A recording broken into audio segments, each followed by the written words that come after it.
Hey, this is Greg Loudon.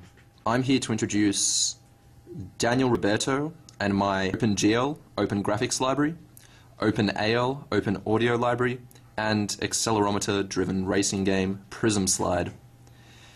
So now Daniel's going to go through the development of the game engine itself. Enjoy. Thanks. Our first thing was a cube rotating. Actually, it's not that too much because just following tutorials on the internet we can achieve that. But I also add some acceleration controls, so I could move the cube using the accelerators, the acceleration, and interact a little bit with that. That was not the main point, so we didn't spend too much time at this point. And then we went to another part. We needed to have the cube and a square, which would be the ground and the car itself. Yeah, we can see that we are using textures from our previous game, the kangaroo game. So here is just rendering at a fixed position, the objects we created, and not too much from there. And then after that we had some better textures, but the main thing here is that we have the camera control. It's not moving right now, but at this point the code behind allows you to reposition the camera, which was actually shown on this next demo here. So this demo, the only thing is that the camera is going up and up and keep pointing at the car, which is in the middle of the square or the ground. Okay, after all that, then what we decided to do is to create a skybox. So now we don't have this ugly magenta background around. So the skybox is going to fill the horizon for the player, and yeah, we still have the car over there. When we had all this 3D elements that we wanted, and just incorporated the car control and the camera control. So here you can look up or down. It doesn't affect the car itself, and you can see the top of this skybox.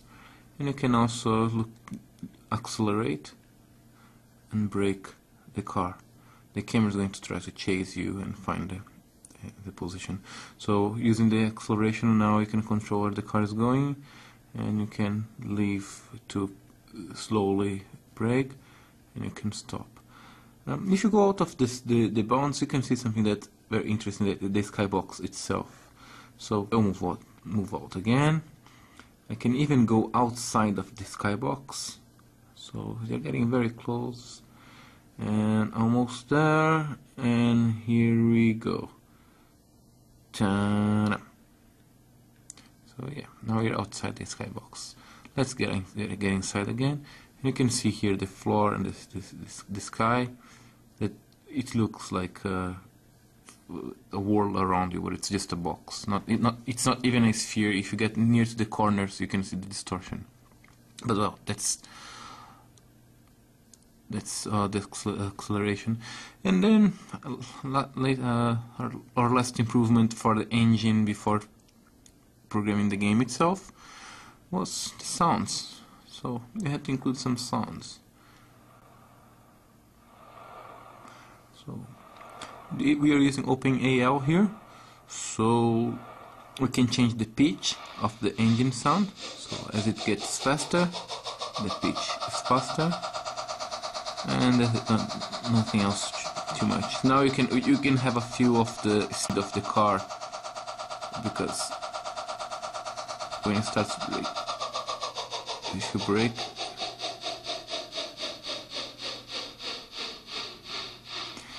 and that's it. Oh, thank you. Now I'll pass it to Greg. Alright, thanks Daniel. So now I'll go through the development of the game that ended up being Prism Slide. The first step in the development process was actually adding textures to the game. When we were developing, we decided to have a Tron/audio surf-like techno aesthetic. So basically, as you can see, it looks pretty cool. It looks very futuristic, and you'll probably understand why it's called Prism Slide, because there's a prism and it looks like it slides. So now I'll go through this first iteration. The first part I did was we ended up having a score at the top. We didn't really have a use for it yet, so we decided to map the speed to it. And we also reused our mood bar in order to show the acceleration. So as you can see, I hold down the plus sign, which is the new accelerate, and it can go up to a speed of 10. Yep, and there you go. And then of course the brake.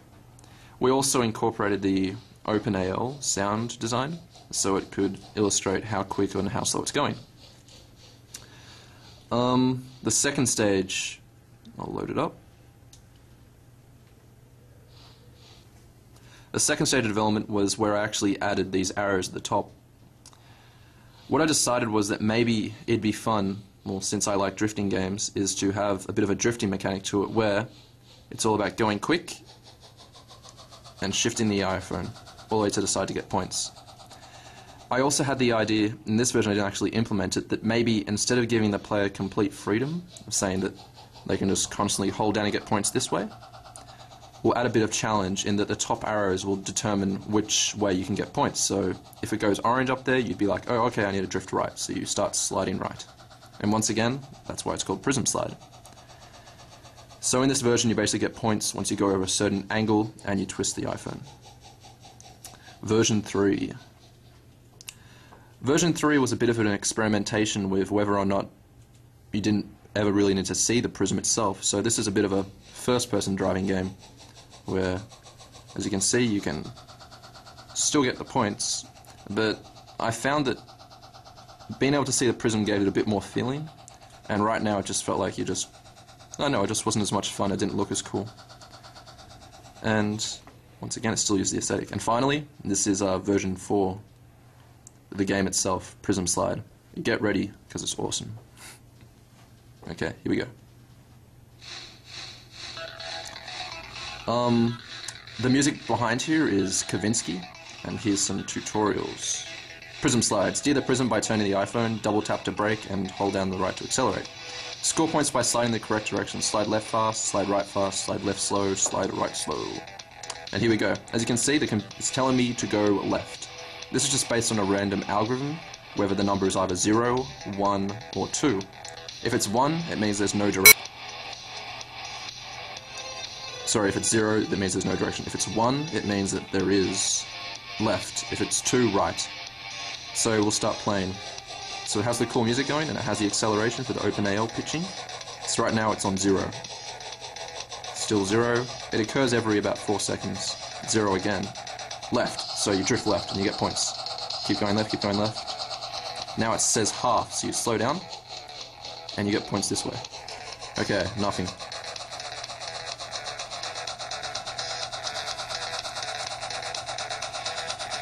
Left again. So basically I think the music really draws in the player and it gives it a bit more of a futuristic pounding to it where you really feel like you want to keep playing. Here we go, keep going right, but half left, so you double tap the brake, then you accelerate again. It's actually pretty hard to record because it's so accelerometer driven, but it is actually a bit of fun.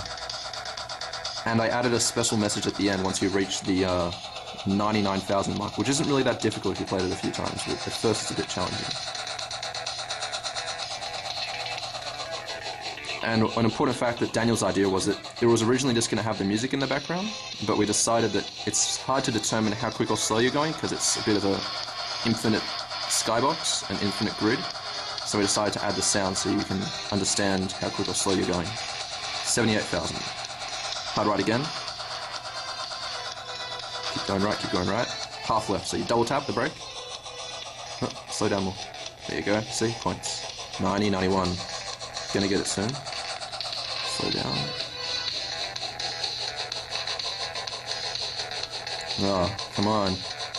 Yep, left, so decelerate to get the points. 93,000. Need to get the 99.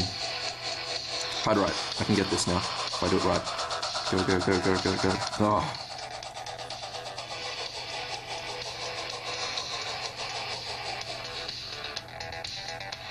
Hard left. Oh, go, go, go, go, go. You are the Prism Slider. And this is Prism Slide. developed by Daniel Roberto and Greg Loudon. Thanks for watching.